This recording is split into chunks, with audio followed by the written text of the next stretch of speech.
Esto no te lo ha revelado ningún hombre, sino mi Padre, que está en los cielos. Este texto que acabamos de escuchar proclamado como el Evangelio de este domingo nos recuerda que seguramente en tantas veces que lo habremos escuchado, nos fijamos en Pedro como un gran privilegio, recibir la revelación del Padre. Y pensamos que quizá por eso le dio toda la autoridad vicaria para continuar su misión y fundar la Iglesia. Y también quizá por eso sentimos una gran distancia entre Pedro, lo que vivió, y nosotros, o entre los que ejercemos esa sucesión apostólica, los obispos y los fieles. A veces incluso la siente uno como obispo entre sus presbíteros y el obispo, y a veces también cuando lo nombran a uno cardenal, como si hubiese pasado a otro nivel cuando seguimos siendo los mismos. Y las relaciones deben permanecer igualmente en la amistad. ¿Por qué nos pasa esto? Porque quizá pensamos que es privilegio que da Dios a algunos pocos dentro de sus hijos. Pero no es así. Este privilegio que hemos visto de Pedro, a este privilegio, que es lo que alaba Jesús cuando dice: dichoso tú, Simón, hijo de Juan, porque esto no te lo ha revelado ningún hombre, sino mi Padre que está en los cielos.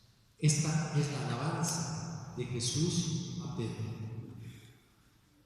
Este camino recorrido por Pedro es el mismo camino al que estamos llamados todos los bautizados discípulos de Jesús. Quizá ustedes me pregunten: ¿pero cómo? Yo no estoy llamado a ser papa, sucesor de Pedro. No es en los puestos, sino en la condición de hijos que reconocen que Jesús es el Mesías, el Hijo de Dios vivo. Eso fue lo que confesó Pedro. Tú eres el Mesías, el Hijo de Dios vivo. Y Jesús lo alaba porque en esa relación constante desde que se juntó con Jesús cuando lo llamó a orillas del lago de Galilea, Él fue abriendo los ojos, descubriendo la persona de Jesús, sus actitudes, sus criterios, la forma en cómo se preocupaba de los más necesitados, de los enfermos, de los pobres, de las prostitutas, de las adúlteras. Cómo tenía compasión y misericordia de los hambrientos, de los que sufrían algún mal que en aquella época se denominaban endemoniados. Y Pedro observaba que había algo más que una persona común y corriente, ordinaria. Jesús era distinto.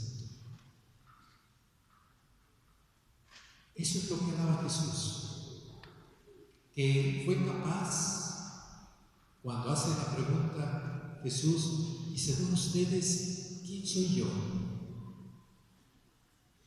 Y Pedro se lanza el primero a decirle: tú eres el Mesías, tú eres el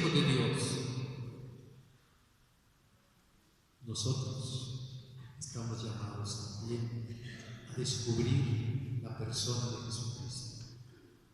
Pero ustedes me dirán de nuevo, claro, Pedro tuvo el privilegio de vivir junto a Jesús de Nazaret. Nosotros no. Vivimos en medio de seres humanos comunes y corrientes, que tenemos nuestros enojos y nuestras alegrías, que no son tan tiernos y misericordiosos con todos los que le rodean. Sí, es verdad, pero en el fondo es descubrir que también en nuestro entorno, a través de nuestros prójimos, está Jesús presente. Él lo dijo: cualquier cosa que hagan en favor de un hermano suyo, me lo hacen a mí. Me descubren. Yo estoy ahí, en los pequeños, en los niños, en los jóvenes, en los adultos, en los ancianos, en los presos, en los hambrientos, en los que no tienen casa. Ahí estoy yo. Descubrir a Jesús en los acontecimientos que vivimos, en las relaciones con nuestros prójimos, en los acontecimientos que nos generan tanta incertidumbre, angustia, temor, como las que estamos viviendo en el mundo de hoy y en nuestra propia sociedad. En medio de todas estas situaciones y contextos, podemos descubrir la presencia de Jesús. Pero ¿qué ha pasado? ¿Por qué se nos dificulta? ¿Por qué no aprendemos este camino? Si fue el que recorrieron los primeros apóstoles y así lo fueron transmitiendo a lo largo de la historia a las siguientes generaciones. Y hoy no somos capaces ni siquiera de transmitirlo a veces a nuestros propios hijos. Porque nos hemos quedado con las prácticas rituales desvinculadas de nuestra vida diaria. Hemos hecho de la práctica cristiana un ritualismo que va quedando vacío y que se hace inútil a pesar de la presencia sacramental de Jesús, que ya no son todos los católicos los que la valoran y la buscan. ¿Ven? Necesitamos, y esto es lo que nos pide el Papa Francisco, necesitamos volver a ejercer la misericordia de Dios en medio de nosotros. De esa manera haremos presente a Jesús para los demás y seremos entonces capaces de ir detectando en lo que me va sucediendo a mí y a mi entorno que Jesús está presente, que Jesús está vivo, que Jesús camina con sus hijos y que por eso nos regala su Espíritu. Tenemos que entrar más en la preocupación de alimentar este espíritu que de alimentar el cuerpo, cosa que hoy es al revés. Todos están más preocupados de su rostro, de su imagen, de cómo lo ven a uno los demás, de si estoy gordo o estoy flaco, de que si tengo cabello ya no tengo, que si tengo arrugas o tengo ya la piel dañada, cuando lo más importante es lo que vive dentro de mí, que es mi espíritu. Y ese espíritu es el que al crecer y desarrollarse,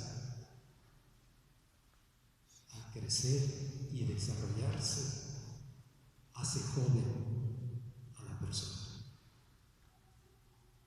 El cuerpo nos hace viejos porque nuestro tiempo se acaba, pero el espíritu crece y nos hace capaces de amar con el amor de Dios, como el amor de Dios. Ese es el camino que recorrió Pedro. Ahora pregúntense cada uno de ustedes, ese es el camino para mí. Lo acepto. Quiero seguirlo. Entonces también tú recibirás esta palabra de parte de Jesús. Dichoso tú, porque esto no te lo ha revelado ningún hombre, sino mi Padre que está en los cielos.